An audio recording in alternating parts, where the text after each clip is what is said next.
வேதங்களை திருப்பிக் கொள்ளுவோம். 1 நாளாகம புஸ்தகம் 4வது அதிகாரம். 1 நாளாகம புஸ்தகம் 4வது அதிகாரத்தை திருப்பிக் கொள்ளலாம். ஸ்தோத்திரம். 4வது அதிகாரம் 9, 10 வசனங்கள்.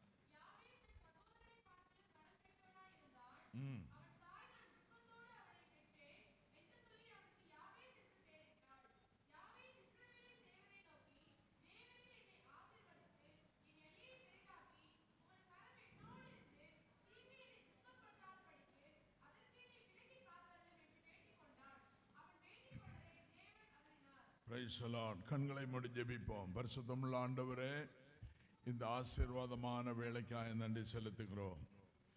யாபேசின் ஜெபத்தை கேட்டு அவன் எல்லையை விசாலப்படுத்தி அவனை ஆசீர்வதித்து ஆண்டவர் நேசருடைய கர்த்தருடைய கரம் அவனை ஆளுகை செய்து பாதுகாத்தது போல் தம்முடைய பிள்ளைகளாய் எங்கள் எல்லாரையும் எங்கள் ஆசீர்வாதங்களை தந்து எங்கள் எல்லையை விசாலப்படுத்தி பாதுகாத்துக் கொள்ள வேண்டும் என்று ஜெபிக்கிறோம். வார்த்தைகளை தந்து பலப்படுத்துங்க. நாமம் மகிமைப்படட்டும். இயேசுவின் நாமத்தில் கேட்கிறோம் ஜீவனுள்ள நல்ல பிதாவே, ஆமென். ஸ்தோத்திரம். யாபேஸ் தன் சகோதரரை பார்க்கிலும் கனம் பெற்றவனாய் இருந்தான். யாபேஸ் என்று சொல்லி நீங்க இந்த வேத புஸ்தகத்தில் இந்த பகுதியில் பார்த்திருப்பீங்க. அந்த யாபேஸ் தன்னுடைய தாய் சொல்றாங்க, நான் உன்னை துக்கத்தோடு பெற்றேன். ஸ்தோத்திரம். அதாவது தாய் தன் துக்கத்தோடு அவனை பெற்றேன் என்று சொல்லி அவனுக்கு யாபேஸ் என்று பெயரிட்டான். யாபேஸ் என்று சொன்னால் துக்கம். யாபேஸ் என்று சொன்னால் துக்கம். அநேக பெற்றோர் சொல்லுவாங்க, நீ என் வயிற்றில் ஜனிச்சதிலிருந்து குடும்பத்தில் வளர்ச்சியே இல்லை, ஆசீர்வாதமே இல்லை, நீ தரித்திரமா பிறந்துட்ட, வயிற்றில் ஜனிச்சதிலிருந்து ஒரே பிரச்சனை, குடும்பத்தில் எக்கச்சக்கமான லாஸ் ஆயிட்டு, தொழில் நஷ்டம் ஆகி போச்சு, வேலையில் ஒரு முன்னேற்றங்கள் இல்லை. அப்படி பெற்றோர் பிள்ளைகளை பார்த்து பலவிதமான வார்த்தைகளினால நிந்திப்பாங்க. இது உலகத்தில் நடைமுறையில் இருக்கிற இயல்பான காரியங்கள். ஸ்தோத்திரம். நிறைய பெற்றோர் சொல்லுவாங்க. எனக்கு அன்பானவர்களே, அப்படி நம்ம யாருமே சொல்லக்கூடாது. ஏன்னா வேதம் சொல்லுகிறது, பிள்ளைகள் கர்த்தரால் உண்டான சுதந்திரம். நம்மை நம்முடைய ஆசி செல்வங்களை ஆளுகை செய்யும்படி ஆண்டவர் நமக்கு கொடுக்கப்பட்ட சுதந்திரவாளிகள். அந்த சுதந்திரவாளிகளான பிள்ளைகளை பார்த்து, நீ தரித்திரவாசி, சபிக்கப்பட்டவன், நீ நீ பிறந்ததிலிருந்து என்னை தரித்திரம், என்னுடைய வயிற்றில் ஜனித்ததிலிருந்து பல சோதனைகள், நஷ்டங்கள், கஷ்டங்கள், இப்படிப்பட்ட சூழலில் கடந்து வந்துட்டேன். ஸ்தோத்திரம். நான் துக்கத்தோடு தான் உன்னை பெற்றேன், நீ தரித்திரவாசி, தரித்திரைய பிறந்துட்டேன் அப்படி இப்படின்னு சொல்லி பெற்றோர் பிள்ளைகளை பார்த்து சொல்லுவாங்க. கர்த்தருடைய பிள்ளைகள் அப்படி சொல்லக்கூடாது. ஏன்னா ஆண்டவர் நமக்கு கொடுத்த சுதந்திரவாளிகள், ஆண்டவர் கொடுத்த ஆசீர்வாதம். ஸ்தோத்திரம். நமக்குள்ள அந்த அபிஷேகம் இருந்தேன்னா, கர்த்தருடைய ஆவியானவர் நம்மோடு கூட இருப்பாரானால், நமக்கு கிடைக்கிற கர்ப்பத்தின் கனியும் தேவனால் அருளப்படுகிற ஒன்றாய் காணப்படும். தேவன் அபிஷேகிக்கப்பட்ட பிள்ளைகளாய் நமக்கு அந்த சந்ததிகள் பிறக்கும். அந்த பிள்ளைகள் அவனுடைய வளர்ச்சியும் வித்தியாசமா இருக்கும், அவங்களுடைய தோற்றம் வித்தியாசமா இருக்கும், அவருடைய எதிர்காலம் வித்தியாசமா இருக்கும். அந்த பிள்ளைகள் தேவனுக்கு ஏற்ற பக்தி உள்ள பிள்ளைகளாய் வளர்வார்கள். ஸ்தோத்திரம். அது ஆண்டவர் தம்முடைய பிள்ளைகளை, பெற்றோரை ஆண்டவர் எதற்கு ஏற்படுத்தி, ஒரு மனிதனை ஒரு மனுஷியையும் ஆண்டவர் உருவாக்கி அவர்களை சேர்த்து பரிசுத்த மெய் விவாகம் செய்து அவர்களை ஆசீர்வதிக்கிறார் என்று சொன்ன என்ன காரணத்தோடனா, ஸ்தோத்திரம், நீங்கள் நல்ல பக்தியுள்ள பிள்ளைகளை நீங்கள் பெற்றெடுத்து பக்தியுள்ள பிள்ளைகளாக எனக்கென்று வளர்த்திடும்படி நான் உங்களை ஏற்படுத்தி இருக்கிறேன். அதான் முக்கியமான காரியம். ஸ்தோத்திரம். ஆண்டவர் நம்ம சும்மா ஏற்படுத்தி வைக்கல, பக்தியுள்ள சந்ததிகளை உருவாக்கும்படி. அதனால்தான் கர்த்தருடைய அபிஷேகம் ஒரு பெற்றோருக்குள்ள இருக்கும் பொழுது அந்த பெற்றோருக்கு கிடைக்கிற ஆண்டவர் கொடுக்கிற கர்ப்பத்தின் கனியான குழந்தைகள் ஆசீர்வதிக்கப்பட்டு அவர்கள் வளர்ந்து தேவநாமத்தை மகிமைப்படுத்தி அவர்கள் திருச்சபைக்கு அவர்கள் சாட்சியாயிருப்பார்கள். அவருடைய எதிர்காலங்கள் ஆசீர்வாதமாயிருக்கும். அதனால நம்ம ஆவிக்குரிய பெற்றோர் பிள்ளைகளை தேவையில்லாத வார்த்தைகளினால நிந்திக்க கூடாது. ஸ்தோத்திரம். தேவையில்லாத வார்த்தையினால் அவர்களை வசனிக்க கூடாது. ஸ்தோத்திரம். இந்த யாபேஸ் தன்னுடைய தாய் சொல்றா, நான் உன்னை துக்கத்தோட உன்னை பெற்றேன் என்று சொல்லி அவனுக்கு யாபேஸ் என்று பெயரிட்டாள். யாபேஸ் இஸ்ரவேலின் தேவனை நோக்கி, தேவரீர் என்னை ஆசீர்வதியும். அதாவது அந்த யாபேஸ் கேட்கிறான், தன்னுடைய தாயை கேட்கல, தன்னுடைய தகப்பனாரையும் சகோதரர்களையும் கேட்கல, தன்னுடைய தாயையும் கேட்கல. ஸ்தோத்திரம். தன்னை தாயின் கருவில் சிருஷ்டித்த கர்ப்பத்தின் கனியை உருவாக்கின உன்னதமான கர்த்தருடைய சமூகத்தில் கேட்கிறான், தேவரீர் என்னை ஆசீர்வதியும், தேவரீர் என்னை ஆசீர்வதித்து என் எல்லையை பெரிதாக்கி உமது கரம் என்னோடு கூட இருந்து தீங்கு என்னை துக்கப்படுத்தாதபடி அதற்கு என்னை விலக்கி காத்தருளும் என்று சொல்லி வேண்டிக் கொண்டான். அதாவது 3 காரியத்தை அவன் கேட்கிறான் ஆண்டவர்கிட்ட. முதலாவது, தேவரீர் என்னை ஆசீர்வதியும். என் தாய் சொல்ற, உன்னை நான் துக்கத்தோட பெற்றேன்பா, நீ தரித்திரவாசியா இருக்கிற, உன்னை நான் துக்கத்தோட பெற்றேன், அதனாலதான் உனக்கு யாபேஸ் என்று பெயரிட்டேன் என்று சொல்றான். ஆனா அந்த யாபேஸ் வளர்ந்து தேவ சமூகத்தில் தேவரீர் என்னை ஆசீர்வதியும் என்று சொல்லி கேட்கிறான். தேவனே என்னை ஆசீர்வதியும். 2வது என்ன சொல்லப்பட்டிருக்கு, என் எல்லையை பெரிதாக்கி சோதரம் உமது கரம் என்னோடு இருந்து தீங்கு என்னை துக்கப்படுத்தாதபடிக்கு என்னை விலக்கி காத்தருளும் என்று சொல்லி இந்த 3 காரியத்தை ஆண்டவருடைய சமூகத்தில் வைத்து கேட்கிறான். ஆண்டவர் அதை கேட்டு அவன் வேண்டுதலை ஆண்டவர் அருளி செய்தார். அன்பானவர்களே, ஸ்தோத்திரம். நம்ம ஒருவேளை பெற்றோரால் தள்ளப்பட்டிருப்பீங்க, பெற்றோர் உங்களை நிராகரித்து வைத்திருப்பாங்க. நீங்க தருதல ஒண்ணுக்கும் உதவாதவன் சோதரன், நீ பிறந்ததிலிருந்து எனக்கு பிரச்சனை அது என்று சொல்லி பெற்றோர் பல வார்த்தைகளினால பிள்ளைகளை நிந்தித்து வைத்திருப்பாங்க. சோத்ரம், நீங்க கவலைப்படாதீங்க. ஆண்டவர் உங்களை சோத்ரம் தாயின் கருவில் தோன்றினதுக்கு முன்பதாகவே தேவன் உங்களை முன்குறித்திருக்கிறார்.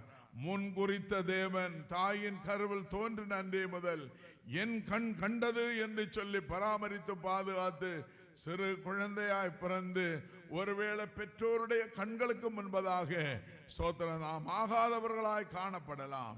ஆனால் தேவனுடைய சமூகத்தில் ஆண்டவரை நோக்கி நாம் கூப்பிடும் பொழுது, ஆண்டவரே என்னை ஆசீர்வதியும் என்று சொல்லும் பொழுது, கர்த்தர் நம்மை ஆசீர்வதித்து நம்முடைய எல்லையை விசாலப்படுத்தி தேவன் நம்மை பாதுகாத்து கிருபையாய் நடத்த அவர் உண்மை உள்ள கடவுளாய் இருக்கிறார்.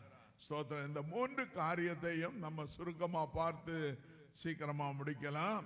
கர்த்தர் உங்களை ஆசீர்வதிப்பாராக. முதலாவது, என்னை ஆசீர்வதியும். 3 காரியத்தை சொல்றான். என்னை ஆசீர்வதியும், என் எல்லையை விசாலப்படுத்தும், உமது கரம் தீங்கு என்னை அணுக விடாதபடி பாதுகாத்துக் கொள்ளும். ஸ்தோத்திரம். முதலாவது, என்னை ஆசீர்வதியும். ஆதியாகம புஸ்தகம் 12வது அதிகாரம், ஆதியாகமம் 12வது அதிகாரம் 1, 2, 3 வசனங்கள். கர்த்தர் ஆபிரகாமை நோக்கி, நீ உன் தேசத்தையும் உன் இனத்தையும் உன் தகப்பனுடைய வீட்டையும் விட்டு புறப்பட்டு நான் உனக்கு காண்பிக்கும் தேசத்துக்கு போ. ஆபிரகாமை பார்த்து ஆண்டவர் சொல்றாரு, ஆபிரகாமின் மேலே தேவனுடைய திட்டம் இருக்கிறது. ஆபிரகாமை கர்த்தர் ஆசீர்வதிக்க போறாரு. ஒரு மனிதனை கர்த்தர் ஆசீர்வதிக்கணும்னா, ஸ்தோத்திரம், தேவனுடைய ஆசீர்வாதம் கிடைக்கணும்னா பாரம்பரிய பழக்க வழக்கத்தை விடணும், பாரம்பரிய காரியங்களை விட்டுறணும். நான் ஐயோ என பெற்றோர் செய்த முன்னோடிகள் செய்த காரியத்தை நான் தொடர்ந்து செயல்பட வேண்டும், அது குற்றமாகும் என்று சொல்லி நம்ம நினைத்தேன்னா தேவனுடைய ஆசீர்வாதத்தை பெற்றுக்கொள்ள முடியும். ஸ்தோத்திரம். இன்னைக்கு அநேக ஸ்தோத்திரம் புறஜாதி மக்களாய் இருந்து விக்கிரக ஆராதனையிலிருந்து ஆண்டவருடைய பிள்ளைகளாய் கடந்து வரும் பொழுது அவன் சொல்ற வார்த்தை என்னன்னா, நான் இருந்த நாட்கள்ல முன்னோடிகள் வழிபட்டு கொண்டிருந்த காரியத்தை நாங்கள் வழிபட்டு சில வேண்டுதல் பண்ணி இருக்கேன், அதெல்லாம் முடிச்சிட்டு நான் வரேன் அப்படின்வாங்க. ஏன்னா ஆண்டவர் ஒரு நாளை வைத்து ஒரு நேரத்தை குறிப்பிட்டு ஆண்டவர் ஒரு நபரை ஆசீர்வதிக்க கூப்பிடுவார். நான் உன்னை ஆசீர்வதிக்க போறேன். அப்ப அந்த ஆசீர்வாதத்துக்கு பாத்திரர்களாக தகுதி உள்ளவர்களாய் நம்ம மாறும்படி தேவனுடைய வார்த்தைக்கு உடனே கீழ்ப்படியணும். கீழ்ப்படிந்து எவைகளெல்லாம் விட வேண்டுமோ, எவைகளெல்லாம் பாரம்பரிய பழக்க வழக்கத்தில் இருந்து கொண்டிருக்கிறோமோ, எவைகளெல்லாம் பாவமாய் தெரிகிறதோ, எவைகளெல்லாம் தேவனுக்கு பிரியமில்லா காரியங்களோ எல்லாவற்றையும் விட்டு ஆண்டவருடைய சமூகத்தில் ஆண்டவரை நான் சொல்லி அவருக்கு கீழ்ப்படியணும். ஆண்டவர் சொன்னதை உடனே செய்யணும். அதான் ஆபிரகாம் கர்த்தர் ஆபிரகாமை நோக்கி, நீ உன் தேசத்தையும் உன் இனத்தையும் உன் தகப்பன் வீட்டையும் விட்டு புறப்பட்டு நான் உனக்கு காண்பிக்கும் தேசத்துக்கு போ. அதான் எல்லாரையும் விட்டு போ. அதாவது இது என்ன மீனி, என்ன அர்த்தம் என்றால் அவருடைய பாரம்பரிய பழக்க வழக்கத்தை. ஏன்னா தேராகு ஆபிரகாமுடைய தகப்பனார் தேராகு, அவன் விக்கிரகங்களை செய்து வழிபட்டவன், விக்கிரகங்களை செய்து விக்கிறவன். அவனுடைய குடும்ப பழக்க வழக்கங்கள், பாரம்பரிய பழக்கங்கள். அப்போ ஆண்டவர் அந்த இடத்துல வைத்து ஆசீர்வதிக்க தேவ சித்தம் இல்லை. ஏன்னா ஆபிரகாமை ஏன் தனியா கூப்பிடுறாருன்னா, அருவருப்பான தேவனுக்கு பிரியமில்லாத சித்தம் இல்லாத இடத்துல வைத்து அவனை ஆசீர்வதிக்க தேவ சித்தம் இல்லை. அதே போலதான் நம்முடைய பாரம்பரிய பழக்க வழக்கம் நம்முடைய வாழ்க்கையில் இருக்குன்னா தேவன் நம்மை ஆசீர்வதிக்க முடியாது. அதனாலதான் ஆண்டவர் சொன்னாரு, இதெல்லாத்தையும் விட்டு வா, நான் உன்னை ஆசீர்வதிப்பேன்.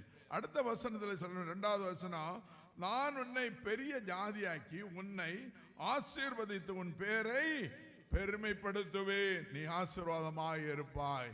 அப்ப நம்முடைய வாழ்க்கையின் எல்லையை விசாலப்படுத்தி நம்மை ஆசீர்வதித்து நம்முடைய பேரை பெருமைப்படுத்தணும்னா, மற்றவர்கள் மத்தியில நம்மை உயர்த்தி மேன்மையை வைக்கணும்னா, ஃபர்ஸ்ட் ஆஃப் ஆல் தேவனுடைய வார்த்தைக்கு கீழ்ப்படிய வேண்டும். 2வது முன்னோடிகளுடைய பழக்க வழக்கங்கள், மூவாதிகளுடைய பழக்க வழக்கங்கள், குடும்பத்தினுடைய காரியங்கள், பழக்க வழக்கங்கள், பாரம்பரிய பழக்கத்தை எல்லாவற்றையும் விட்டுவிட்டு விக்கிரக ஆராதனைக்குரிய காரியங்களை விட்டுவிட்டு தேவனுக்கேற்ற பயபக்தியோடு அவருக்கு கீழ்ப்படிதலோடு செயல்படும் பொழுது கர்த்தர் நம்மை ஆசீர்வதித்து நம்முடைய எல்லை விசாலப்படுத்தி நம்முடைய பேரை பெருமைப்படுத்துவார். 3வது வசனத்தில் சொல்லப்பட்டிருக்கு, உன்னை ஆசீர்வதிக்கிறவர்களை ஆசீர்வதிப்பேன், உன்னை சபிக்கிறவர்களை சபிப்பேன், பூமியில் உள்ள வம்சம் எல்லாம் உனக்குள் ஆசீர்வதிக்கப்படும் என்றார். ஆண்டவர் அழகா சொல்றார், எல்லாவற்றையும் வார்த்தைகளினால ஆபிரகாமை பலப்படுத்துறார். சோதரன், ஏன்னா அவன் தனித்தனியா போறான், அவனுடைய குடும்பம் போகுது. போய் ஆண்டவர் சொன்ன இடத்துல போய் அவன் சுத்தி பார்க்கறான், எதுவுமே இல்லை, யாரும் தெரிஞ்சவங்களா இல்லை. அவன் ஒரு பரதேசி போல காணப்படுகிறான். ஆனா ஆண்டவர் அவன் செய்து கொண்ட முக்கியமான காரியம் என்னன்னா, தேவனுக்கு கீழ்ப்படிந்தான். அவன் விட சொன்ன, ஆண்டவர் விட சொன்ன காரியத்தை எல்லாத்தையும் விட்டுட்டான். பாரம்பரிய பழக்க வழக்கங்கள், தேவனுக்கு பிரியம் இல்லாத பழக்க வழக்கங்கள் எல்லாவற்றையும் விட்டுட்டு ஆண்டவர் சொன்ன இடத்துக்கு போயிட்டான்.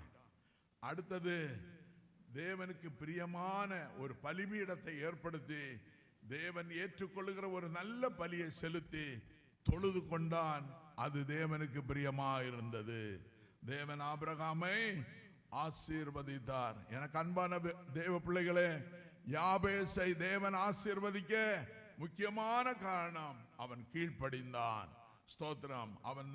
அவனுடைய உள்ளம் உடைந்து, உலகத்தில் என்னுடைய தாய் வெறுத்தான், சகோதரர்கள் எல்லாம் வெறுத்தாங்க, நான் ஒரு தரித்திரவாசி என்று சொல்லி தாய் என்னை பட்டம் சுட்டிட்டா. ஆனா தேவனே என்னை ஆசீர்வதியும், என் எல்லையை விசாலப்படுத்தும், எனக்கு பாதுகாப்பை கொடுங்க என்று சொல்லி தேவ சமூகத்தில் யாபேஸ் கேட்ட பொழுது தேவன் அப்படியே அவனை ஆசீர்வதித்தார்.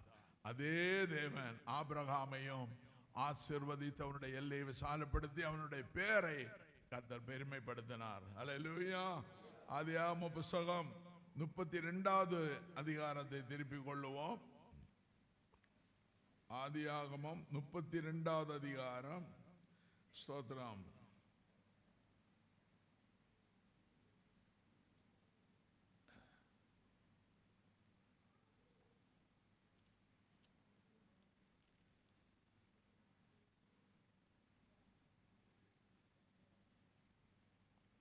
Praise the Lord. 24வது வசனத்தை படிமா.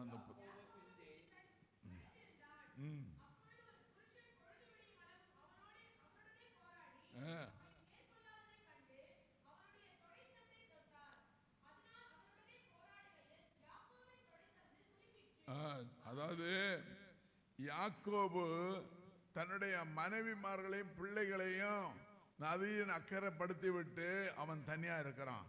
ஏன்னா தேவனுடைய ஆசீர்வாதத்தை பெற்றுக்கொள்ள. ஸ்தோத்திரம். அப்ப யாக்கோபு தனித்திருந்த ரகசியம் தேவனுடைய ஆசீர்வாதத்தை பெற்றுக்கொள்ளணும்.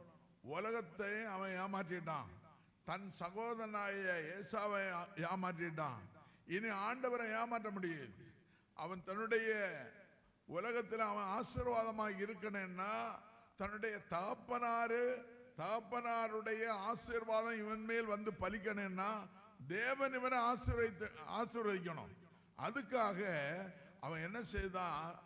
சோத்திரம். தனித்திருந்து ராமுழுதும் காத்திருக்கிறான். அப்பொழுதுதான் யாக்கோபு பிந்தி தனித்திருந்தான். அப்பொழுது ஒரு புருஷன் பொழுது விடியும் அளவு அவனோடு கூட போராடி.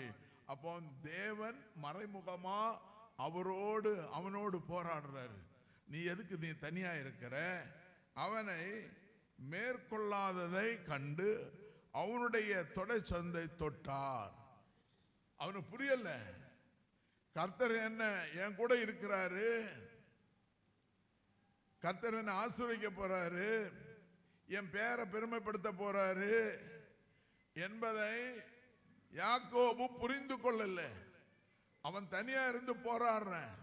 அவனோடு கூட ஒரு நபர் இருக்கார். அவர் கர்த்தர் என்பதை புரிந்து கொள்ளாமல் ஆண்டவர் என்ன செய்தார்? அவனுடைய தொடை சந்தை தொட்டார். அதனால் அவனுடைய சந்தை தொட்டார்.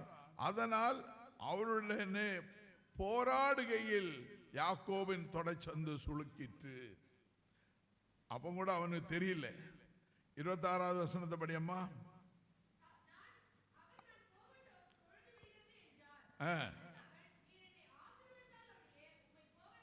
அப்ப அவனுக்கு தெரிஞ்சு போச்சு. எப்படி? ஆசீர்வதித்தாலே நாம விட மாட்டேன். அப்ப ஆண்டவர் தான் என்ன தொட்டு இருக்காரு அப்படின்னு சொல்லி ஸ்தோத்திரம். அவர் நான் போகட்டும் பொழுது விடுகிறது என்றார். அதற்கு அவன் யாக்கோபு சொல்றான், அதற்கு அவன் நீர் என்னை ஆசீர்வதித்தால் ஒழிய உம்மை விடமாட்டேன் என்றார். ஸ்தோத்திரம். அப்ப அவர் அந்த புருஷன் கேட்கிறார், அவர் கூட இருந்தவர் என்ன கேட்கிறாரு? உன் பேர் என்ன என்று சொல்லி கேட்டார். யாக்கோபு என்ன. அவன் மறைக்காம கரெக்டா சொல்லிட்டான். அப்பொழுது அவர் உன் பேர் இனி யாக்கோபு எனப்படாமல் இஸ்ரவேல் எனப்படும், தேவனோடும் மனிதனோடும் போராடி மேற்கொண்டாயே. ஸ்தோத்திரம். அப்போ ஆண்டவரோடு அவன் போராடினான், மனிதனோடும் போராடினான், அவனுடைய சகோதரனோடு போராடினா இல்லையா? அதே போல உலகத்தோடு போராடினா. ஸ்தோத்திரம். தேவனோடு போராடி, தேவனே நீர் என்னை ஆசீர்வதித்தால் ஒழிய நான் உம்மை விடுவதில்லை என்று சொல்லி ராம் முழுவதும் தனித்திருந்து போராடினான். எனக்கு அன்பானவர்களே, கர்த்தருடைய ஆசீர்வாதத்தை பெற்றுக் கொள்ளும்படி நாம் என்ன செய்யணும்? தேவ சமூகத்துல போராடி ஜெபிக்கணும். ஸ்தோத்திரம். யாபேஸ் தேவ சமூகத்துல கேட்டான். தன்னுடைய தாய் ஏளனமா பேசினான். சகோதரர்கிட்ட கேட்கல, உலகத்தானுடைய இடத்துல கேட்கல, தேவ சமூகத்துல ஆண்டவரே தேவனே என்னை ஆசீர்வதியும், என்னையே விசாலப்படுத்தும், என்னை பாதுகாத்துக் கொள்ளும் என்று சொல்லி யாபேஸ் தேவனை நோக்கி கூப்பிட்டான். அதே போல இந்த யாக்கோபு தேவ சமூகத்துல காத்திருந்து ஆண்டவரே என்னை ஆசீர்வதித்தால் ஒழிய நான் உம்மை விடுவதில்லை என்று சொல்லி அவன் தனித்திருந்து போராடுறான். அவன் பிள்ளைகளும் அவன் மனைவிமாரெல்லாம் அக்கறைப்படுத்திட்டாரு. இவன் தனியா இருந்து போராடுறான். தேவ சமூகத்திலிருந்து நம்ம பெற்றுக்கொள்ளணும்னா போராடிதான் ஆகணும். அதாவது சும்மா தொந்தரவு பண்ணிட்டே இருக்கணும். ஒரு ஏழை விதவை, அவளுக்கு நியாயம் கிடைக்கும், இன்னொருத்தருக்கும் அவளுக்கும் ஒரு பிரச்சனை. ஒரு நியாயாதிபதி அவன் ஒரு துஷ்டன், அதாவது அநியாயம் செய்கிறவன், ஒரு கட்ட பஞ்சாயத்து பண்றவன், கிராம கட்ட பஞ்சாயத்து பண்றான். அவன்கிட்ட இந்த அம்மா போறாங்க. போனதும் ஐயா என்னுடைய விரோதிக்கும் எனக்கும் ஒரு நியாயம் கிடைக்கணும் அப்படின்னு சொல்லி கேட்குறாங்க. உடனே இந்த ஆள் இந்த நியாயாதிபதி மனசுல நினைக்கிறான், இந்த அம்மா ஏன் தொந்தரவு பண்ணிட்டே இருக்கு, ஒரே பிரச்சனையா இருக்க, இது போய் என்கிட்ட வருது அப்படின்னு சொல்லி ஒரு ஏளனமா மனசுல நினைச்சிட்டேன். ஏன்னா அது ஒரு ஏழை விதவை, இவன் ஒரு பெரிய செல்வம் தான், நியாயாதிபதி என்று சொல்லி அந்த கிராமத்துல ஒரு அநியாயம் பண்றவன். ஆனா இந்த அம்மா என்ன செய்தாங்க, இவனுக்கிட்ட எப்படியாவது ஒரு நியாயத்தை நான் வாங்கணும்னு சொல்லி ஓயாம தொந்தரவு பண்ணிட்டே ஒவ்வொரு நாளும் கேட்டுட்டே இருந்தான். அவன் கடைசியில ஒரு முடிவு அவனுடைய உள்ளத்துல முடிவு பண்ணிட்டான். இனி எப்படியாவது இந்த அம்மாவுக்கு ஒரு நியாயத்தை செய்வோம் அப்படின்னு சொல்லி ஒரு நியாயத்தை சொன்னான்.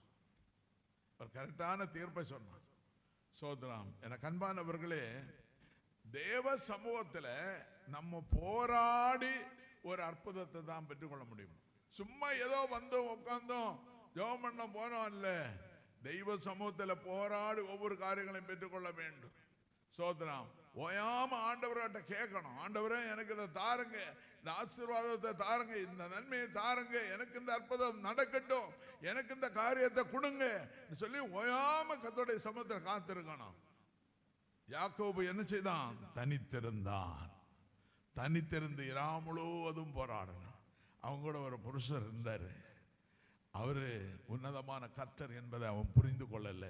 இவன் தனியா இருக்கிறான், என் கூட போராடுறான், என்னதான் நோக்கி கூப்பிடுறான் அப்படின்னு சொல்லி ஆண்டவர் அவரோடு கூட இருந்து அவன் தொடச்சந்த தொட்டதும் அவனுடைய தொட சுளுங்கிட்டு. அப்போ புரிஞ்சுக்கிட்டான். அடுத்து சொல்றான், ஆண்டவரே, அவன் புருஷன் சொல்றான், விடியும் வரை நான் இருந்தேன், நான் இனி போகிறேன் அப்படின்னு சொன்னதும், நான் உண்மை விட மாட்டேன், என்னை ஆசீர்வதித்தால் ஒழிய நான் விட மாட்டேன் என்று சொன்னான்.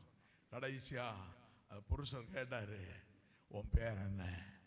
என் பேர் யாக்கோபு தான். இல்லை, இன்றையிலிருந்து நீ இஸ்ரவேல் எனப்படுவாய். இஸ்ரவேல் என்று சொன்னால் ஆசீர்வதிக்கப்பட்ட சந்ததி. அல்லேலூயா, அல்லேலூயா. நீ தேவ சமூகத்தில் காத்திருந்து போராடி ஜெயத்தை பெற்றுக் கொள்ளும் பொழுது நீ ஆசீர்வதிக்கப்பட்ட சந்ததியாய் மாறுவாய். தேவ சமூகத்தில் போராடணும். மனுஷனிட்ட போராடி பிரயோஜனம் இல்லை. கர்த்தரிடத்துல போராடணும். உருவாக்கின கர்த்தரிடத்துல போராடணும். ஆண்டவர்கிட்ட போராடி ஜெயத்தை பெற்றுக் கொள்ளும் பொழுது ஆண்டவர் நம்மையும் பார்த்து சொல்லுவார், இஸ்ரவேல் நீ ஆசீர்வதிக்கப்பட்ட சந்ததி. ஹல்லேலூயா, ஹல்லேலூயா, ஸ்தோத்திரம். 30வது வசனம். அப்பொழுது யாக்கோபு, நான் தேவனை முகமுகமாய் கண்டேன், உயிர் தப்பி பிழைத்தேன். ஏன்னா முகமுகமா பார்த்தா செத்து போவாங்க. ஆனா தேவன் அவனை ஆசீர்வதித்து அவனை பெருமைப்படுத்தி அவனுடைய சந்ததி பூமியில பலத்திருக்கணும்னு சொல்லி தேவனுடைய திட்டமாக இருக்கிறதுனால ஸ்தோத்திரம், அவன் அந்த சாவுக்கு ஒப்பு கிடக்கல. ஏன்னா ஆண்டவருடைய முகத்தை நேரடியா பார்த்தா செத்து போவான். ஆண்டவர் அதை மறைமுகமா நின்றுட்டு இருந்தார் பக்கத்துல. ஸ்தோத்திரம். அப்போ என்ன சொல்ல, உயிர் தப்பி பிழைத்தேன் என்று சொல்லி அந்த ஸ்தலத்துக்கு பெனியேல் என்று பெயரிட்டான். தேவன் யாக்கோபை ஆசீர்வதித்த இடம் பெனியேல். அல்லேலூயா, அல்லேலூயா. ஆண்டவர் இன்னைக்கு உங்களை ஆசீர்வதித்து இந்த இடத்துல வச்சிருக்கிறான்னு சொன்னா, நீதியின் தேவ சபை கர்த்தருடைய பிள்ளைகளை ஆசீர்வதித்த சபை. அல்லேலூயா, அல்லேலூயா, அல்லேலூயா. ஸ்தோத்திரம். ஆண்டவர் உங்களை ஆசீர்வதிக்கிறது தான் இந்த இடத்துல கொண்டு வந்திருக்காரு. இந்த இடத்துல பரிசுத்த ஆவியானவருடைய அசைவாடுதல் இருக்கிறது. இந்த அபிஷேகம் உங்களை எல்லா இடத்திலையும் நடத்தும். இந்த அபிஷேகம் எங்க போனாலும் கூட இருக்கும். இந்த அபிஷேகம் நீங்க செய்கிற எல்லா கையிட்டு செய்கிற எல்லாவற்றிலும் தேவ பிரதிபலனான அற்புதங்கள் நடக்கும். ஏன்னா அபிஷேகம் உங்களோடு கூட ஆண்டவர் கிரியை செய்து கொண்டிருக்கிறார். ஸ்தோத்திரம். இரண்டாவதாக என் எல்லையை பெரிதாக்கும்.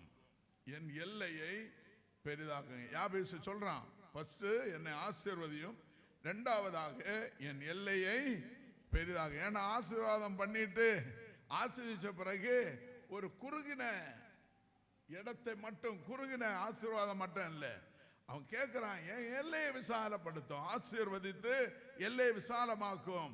அப்போ ஒரு பெருகின உள்ளத்தில், அவனுடைய உள்ளத்தில் ஒரு பெருத்தமான விசாலமான ஆசீர்வாதத்தை எனக்கு தாருங்க. நல்ல கவனிங்க.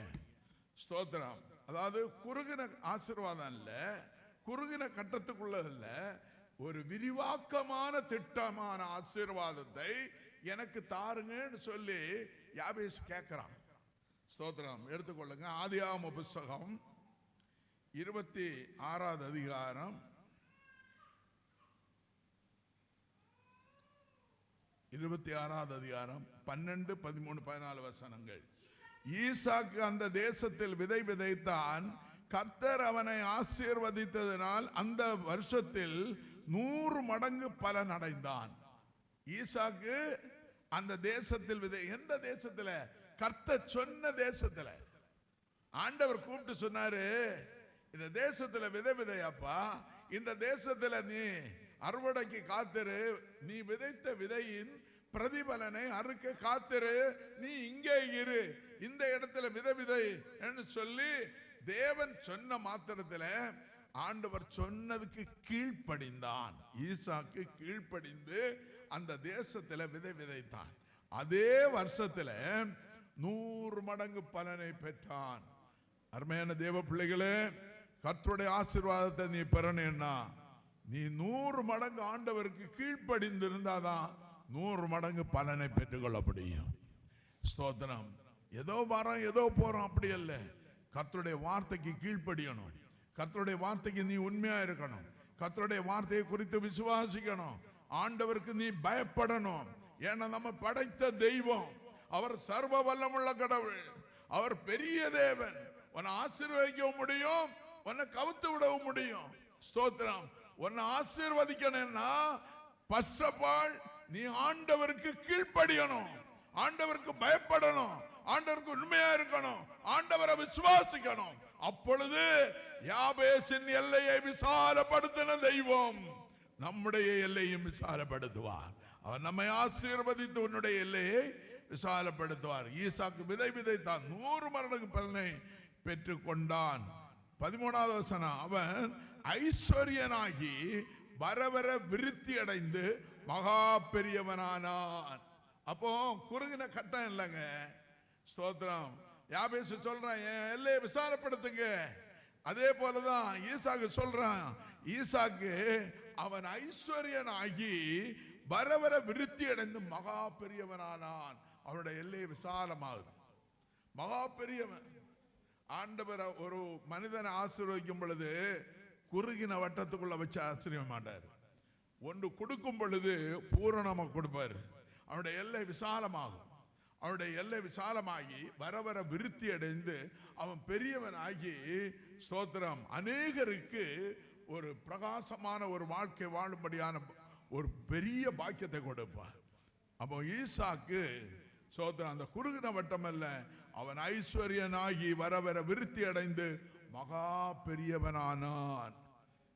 என் அன்பு தேவ பிள்ளையே, நீ ஆசீர்வதிக்கப்படணும்னா, உன் குடும்பம் ஆசீர்வாதமா இருக்கணும்னா, கையின் பிரயாசம் ஆசீர்வாதமா இருக்கணும்னா நீ விதைக்கிற அந்த விதையானது இந்த உலகத்துல போடுகிற அசலானது 10 மடங்கு பலனை கொடுக்கணும்னா இந்த உலகத்துல ஜெபிக்கிற ஜெபம் 10 மடங்கு அற்புதங்களை உனக்கு கொண்டுறணும்னா ஸ்தோத்திரம், தேவனுக்கு நீ கீழ்ப்படிந்து அவருக்கு உண்மையா இருந்து அவரை விசுவாசித்து அவருக்கு பயந்து இருக்கும் பொழுது ஆண்டவர் ஈசாக்கு விதை விதைத்தான் 100 மடங்கு பலனை கொடுத்து அவனுடைய எல்லை விசாலப்படுத்தி அவனை பெரிய ஆளாக்கினது போல ஸ்தோத்திரம், யாபேசின் எல்லையை விசாலப்படுத்தினது போல கர்த்தர் நம்முடைய எல்லையை விசாலப்படுத்துவான். அல்லேலூயா.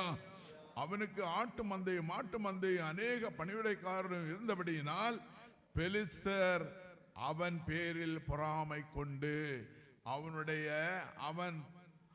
முன்னோடிகள் அவனுடைய முன்னோடிகள் தகப்பமார் அதை நோண்டி வைத்திருந்த துறவுகள் எல்லாம் பொறாமப்பட்ட பெலிஸ்தர் என்ன செய்தாங்க, எல்லாவற்றையும் வெட்டி அழிச்சிட்டாங்க.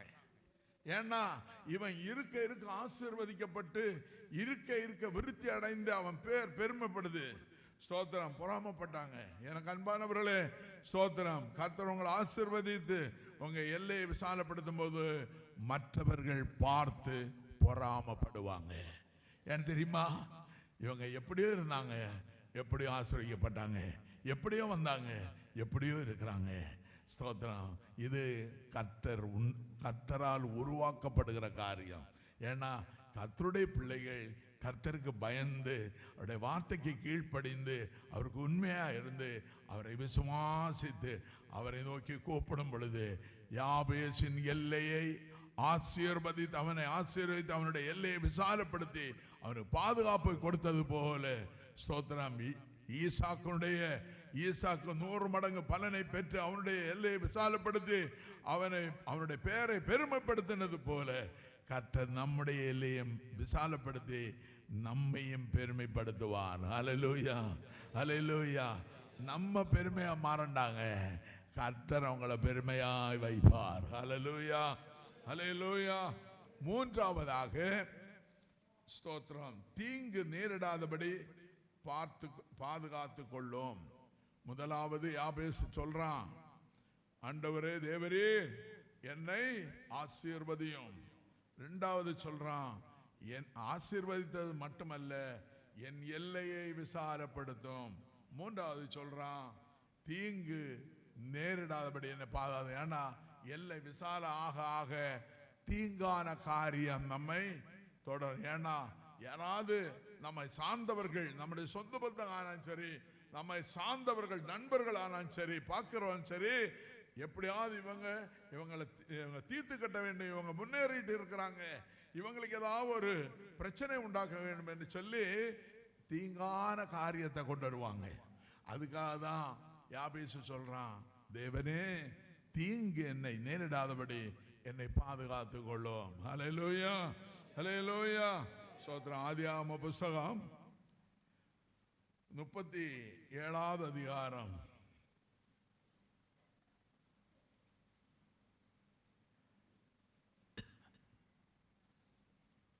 37வது அதிகாரம். ஸ்தோத்திரம் ஆண்டவரே.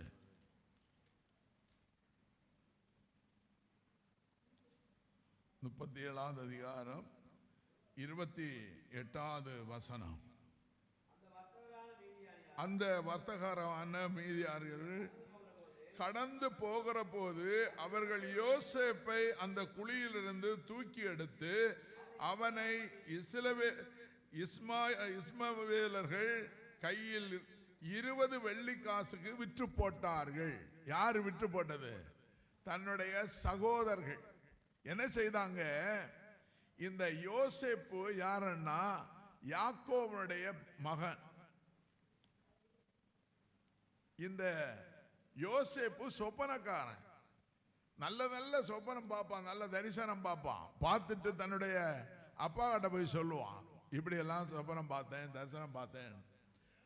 இதை யார் கேட்டுட்டு இருக்கீங்கன்னா சகோதரர்கள், மற்ற சகோதரர்கள் கேட்டுட்டு இருக்காங்க. அவங்களுக்குள்ள ஒரு பொறாமை, அந்த சொப்பனை எங்களுக்கு வரலையே. அப்போ இந்த சொப்பனத்தையும் பார்த்து சொப்பனத்தினுடைய அர்த்தத்தையும் சொல்லும் பொழுது தகப்பனாருக்கு இந்த யாக்கோபினிடத்துல யோசேப்பினிடத்துல ரொம்ப பாசம். யாக்கோபு தன்னுடைய தகப்பனார் யோசேப்பினிடத்துல ரொம்ப பாசம் வச்சுட்டார். பாசம் வச்சு மற்ற பிள்ளைகளுக்கு கொடுக்கிற துணிமணிகளை காட்டிலும் இந்த யோசேப்புக்கு கொடுக்கிற துணி பல வர்ண துணி, நல்ல அழகான துணிகள் எல்லாம் கொடுப்பாரு. ஏன்னா நல்ல ஞானம் உள்ள பையன், சொப்பனம் பார்க்கறான், அர்த்தத்தையும் சொல்றான், எல்லாம் பார்த்து சந்தோஷப்பட்டார். உடனே இந்த யோசேப்ப சகோதரர்கள் எப்படியாவது இவனை தீர்த்து கட்ட வேண்டும், கொலை செய்ய வேண்டும், கொல்ல வேண்டும் என்று வகை தேடி இவங்க ஆடுகளை மேய்க்க போயிட்டாங்க. அப்போ இந்த சகோதரர்களுக்கு கையில் ஏதாவது சாப்பிட்றதுக்கு கொண்டு போறான். இவங்களை எப்படியாவது சென்றடையணும் அப்படின்னு போய் பார்த்ததும் தூரத்திலிருந்து வர்றதை பார்த்து யோசேப்பு தூரத்திலிருந்து வரான்.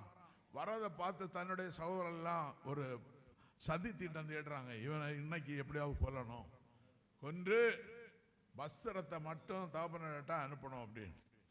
உடனே அவங்களுக்குள்ள பேசிட்டாங்க. எப்படி பேசிட்டாங்க பாருங்க, அந்த 27வது வசனத்தை படிங்க.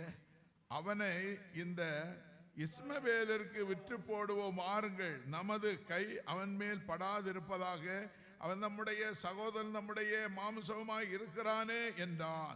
அவன் சகோதரன் அவன் சொல்லுக்கு இணங்கினார்கள். இந்த சகோதரர்கள் என்ன செய்தாங்க, ரூபன் என்று சொல்ற அந்த சகோதரன், இவங்க சொன்னதும் நம்ம ரத்தத்தின் ரத்தமா இருக்கிறோம், சகோதர சரீரத்துக்கு சரீரமா இருக்கிறோம், சகோதரமா இருக்கிறோம், அதனால நம்ம கொல்லக்கூடாது, அதனால விற்று போடலான்னு சொல்லி பிளான் பண்ணிட்டாங்க. ஆமான்னு சொல்லி எல்லாரும் அந்த ஆமான்னு சொன்னதும் உடனே ஏற்றுக்கொண்டு, அதாவது 31வது வசனத்துல அவர்கள் யோசேப்பின் அங்கியை எடுத்து, ஏன்னா இவங்க இஸ்மவேலுக்கு விட்டுட்டான்.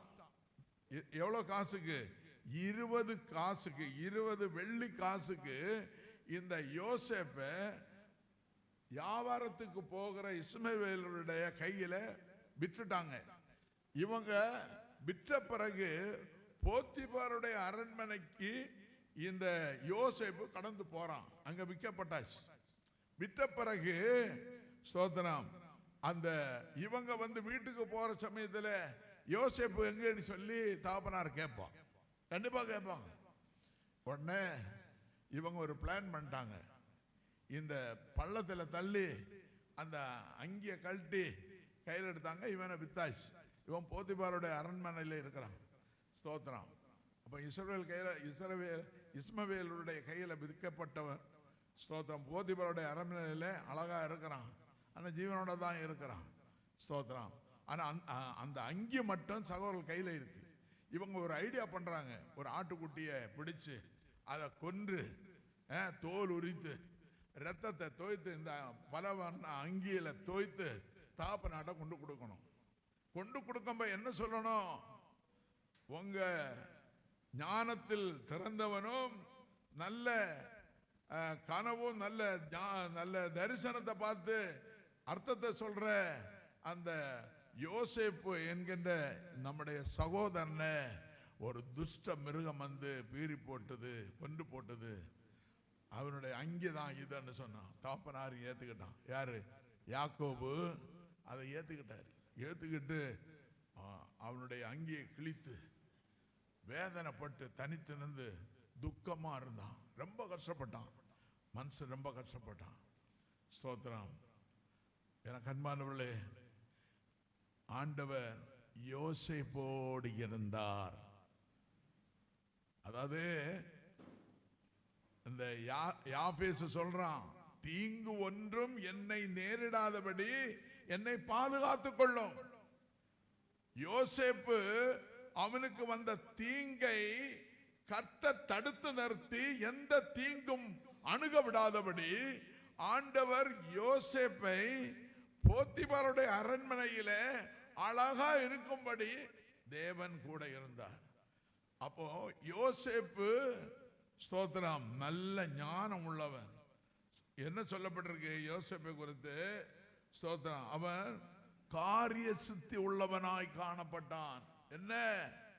எல்லா விதத்திலும் அரண்மனை விசாரிப்பிலிருந்து, செயல்பாடிலிருந்து, அவனுடைய பைனான்ஸிலிருந்து எல்லாமே, அவன் அரண்மனை விசாரிப்பில் எல்லாமே கரெக்டா உண்மையா இருந்தான். எல்லாமே உண்மையா இருந்தான். அவன் அழகானவன், அழகும் சௌந்தரியமா இருந்தான். ஆனா அவனுக்கு ஒரு பொல்லாப்பு வந்தது.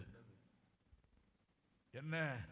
அவனை எப்படியாவது இந்த ராஜாவுடைய அரண்மனையுடைய அந்த குமாரத்தி அவ்வளவு அழகும் சௌந்தரியமா இருந்தவன், இவனை பார்த்து அழகுல மயங்கி இவனை எப்படியாவது அடையணும்னு சொல்லி ஆள் இல்லாத வேலை அவனை பிடிக்க கடந்து போனான்.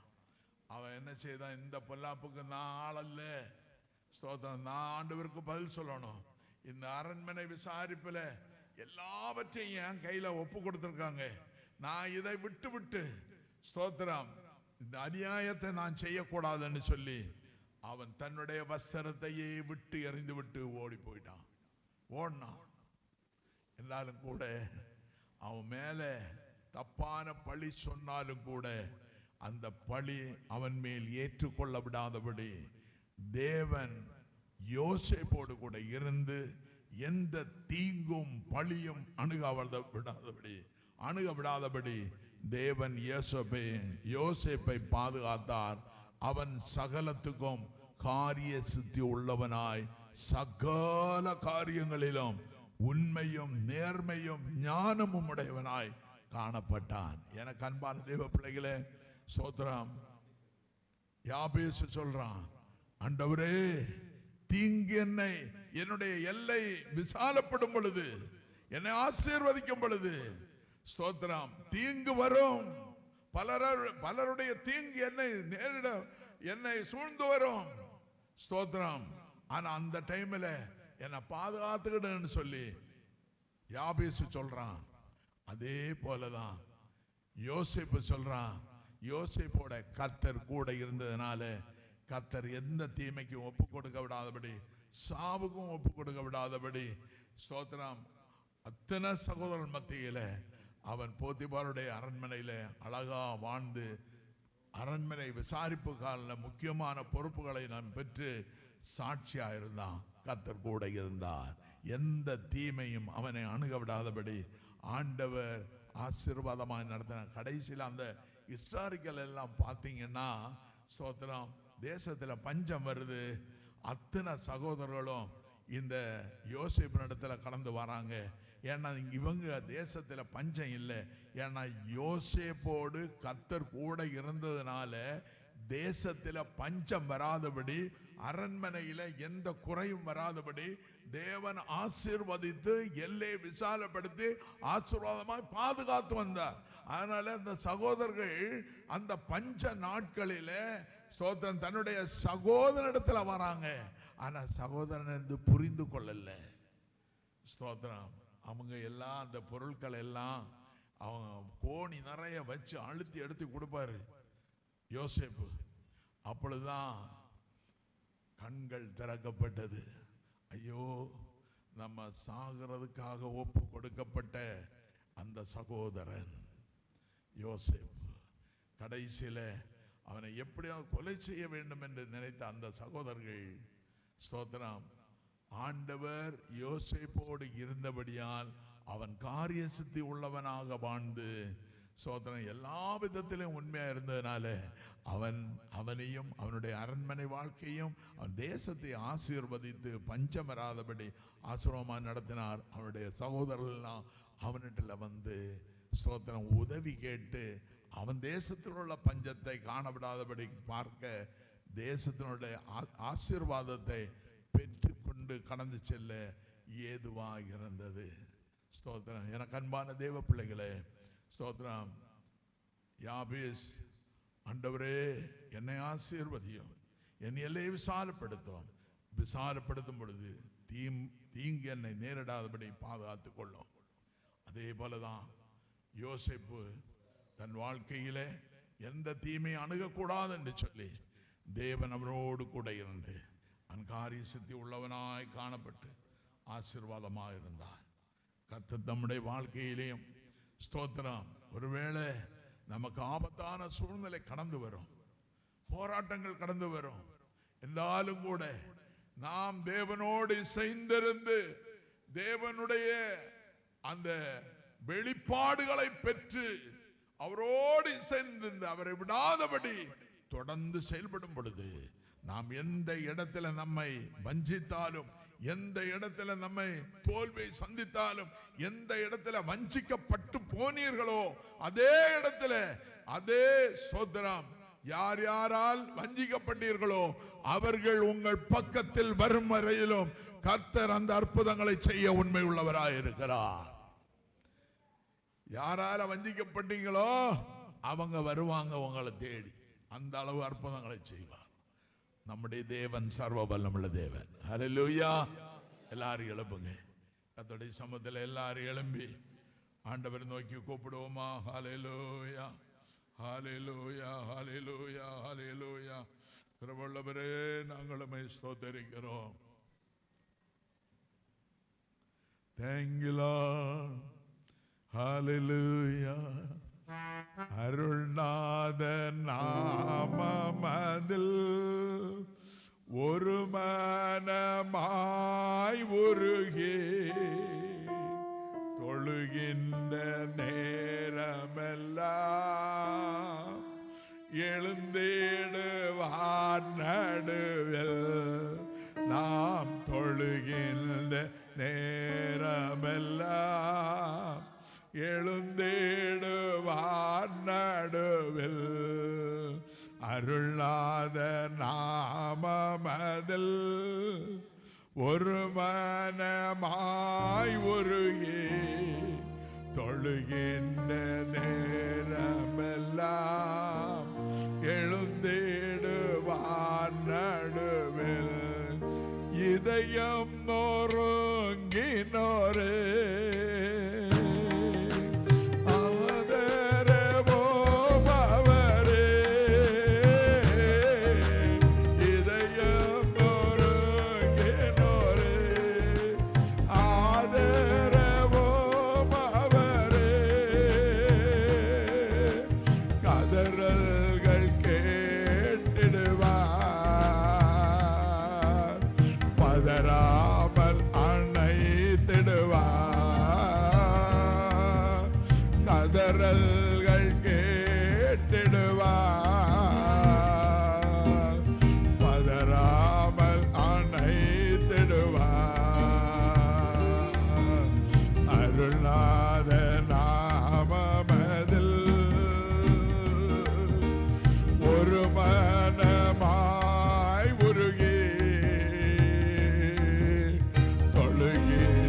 பரிசுத்தமுள்ள ஆண்டவரே,